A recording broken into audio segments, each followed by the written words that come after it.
కర్నూలు జిల్లా హోళగుంద మండలం దేవరగట్టులో అక్టోబర్ 2న జరిగే కర్రల సమరానికి సర్వం సిద్ధం చేస్తున్నారు. విజయదశమి ఉత్సవాల సందర్భంగా నిర్వహించే ఈ బన్నీ ఉత్సవానికి అటు నిర్వాహకులు ఏర్పాట్లు పూర్తి చేస్తుంటే ఇటు రాష్ట్ర ప్రభుత్వం ఉత్సవ నియంత్రణకు కట్టుదిట్టమైన ఏర్పాట్లు చేసింది. కర్రల సమరం మినహా యథావిధిగా పూజలు, కళ్యాణం, భవిష్యవాణి నిర్వహించేందుకు యంత్రాంగం అన్ని ఏర్పాట్లు చేసింది.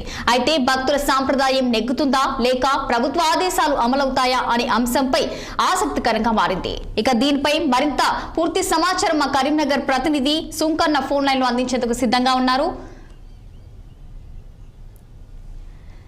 దీనిపై పూర్తి సమాచారం మా కర్నూలు ప్రతినిధి ఇక సుంకన్న ఫోన్ లైన్ లో అందించేందుకు సిద్ధంగా ఉన్నారు. చెప్పండి సుంకన్న, మరి దీనికి సంబంధించిన పూర్తి డీటెయిల్స్ ఏంటి?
కర్నూలు జిల్లా హోళగుంద మండలం దేవరగట్టులో అక్టోబర్ 2న జరిగే కర్రల సమరానికి సర్వం సిద్ధం చేస్తున్నారు. మరి దీనిపై మరింత సమాచారం మా కర్నూలు ప్రతినిధి సుంకన్న ఫోన్ లైన్ లో అందించేందుకు సిద్ధంగా ఉన్నారు. చెప్పండి సుంకన్న, మరి దీనికి సంబంధించిన పూర్తి డీటెయిల్స్ ఏంటి? కొద్ది 2 రోజుల్లో జరగబోయే బన్నీ ఉత్సవం రాష్ట్రంలోనే ప్రతిష్టాత్మకంగా విజయదశమి రోజు అర్ధరాత్రి 2వ తారీఖు అర్ధరాత్రి విజయదశమి రోజు అంగరంగ వైభవంగా బన్నీ ఉత్సవం జరుగుతుంది.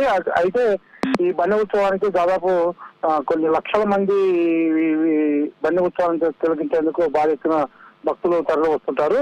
అయితే ప్రభుత్వం కూడా కొద్ది రోజుల నుంచి దాదాపు 15 రోజుల నుంచి బన్నీ ఉత్సవాల సందర్భంగా అధికారులు కూడా కట్టుదిట్టమైన ఏర్పాట్లు చేశారు. అయితే కర్నూలు జిల్లా ఆలూరు నియోజకవర్గంలో ఒలగొంద మండలం నిర్ణీకి తాండాకు సంబంధించి బన్నీ ఉత్సవాలు 2వ తారీఖు అంగరంగ వైభవంగా జరుగుతున్నాయి. అయితే బన్నీ ఉత్సవాలకి పోలీసులు భారీ ఎత్తున బందోబస్తు ఏర్పాటు చేశారు.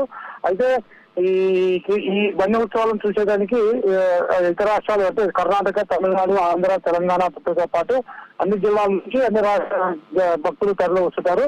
అయితే రాత్రి సమయంలో అంటే బన్నీ ఉత్సవం ఎందుకు అంటే జరుగుతుంది ప్రతి సంవత్సరం అంటే ఇక్కడ ఒక దశాబ్ద కాలం నుంచి కొన్ని దశాబ్దాల నుంచి ఈ బన్నీ ఉత్సవం జరుగుతుంది.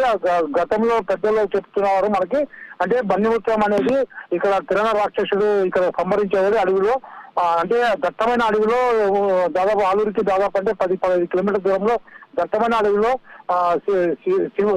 శివాలయం దగ్గర ఈ బన్నీ ఉత్సవం జరుగుతుంది. అంటే ఆ అడవిలో ఉన్నప్పుడు ఆ అడవిలో మునులు తపస్సు చేసేటప్పుడు మునిమాన రాక్షసులు వచ్చి ఆ తపస్సుని చెడగొట్టేటప్పుడు మునుల్ని అంటే అప్పుడు పురాతన కాలంలో చెప్పుకునే హిస్టరీ అది.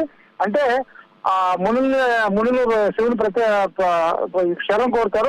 శివుని ప్రత్యక్షమని ఇక్కడ మునులు మా రాక్షసులు మమ్మల్ని ఇక్కడ బతకనివ్వట్లేదు, మాకు శరణం మాకు ప్రాణాలు కాపాడాలని దేవుని కోరుకుంటే, సరే రాక్షసుని సంహరించేటప్పుడు రాక్షసుడు ఈ కొండ ప్రాంతాన్ని వదిలిపెట్టిపోతాను, నాకు వరం కావాలంటే శివుడు అప్పుడు వరం అడిగితే నాకు ఒక పిడుగుల రక్తం కావాలని చెప్పి ముని రాక్షసుడు అప్పుడు వరం ఇచ్చాడు. శివుడు వరం ఇస్తే అందులో భాగంగానే దేవరగట్టులో మాలమల్లేశ్వర స్వామి బన్ని ఉత్సవము అదే ప్రకారమే ప్రతి సంవత్సరము విజయదశమి రోజు అర్ధరాత్రి 12 గంటల సమయంలో భారీ కొన్ని లక్షల మంది కర్రలతో దేవుణ్ణి కాపాడుకుంటూ ముని మల్లేశ్వర దగ్గర రక్తం ఇచ్చి క్రీడలు ప్రారంభమవుతాయి.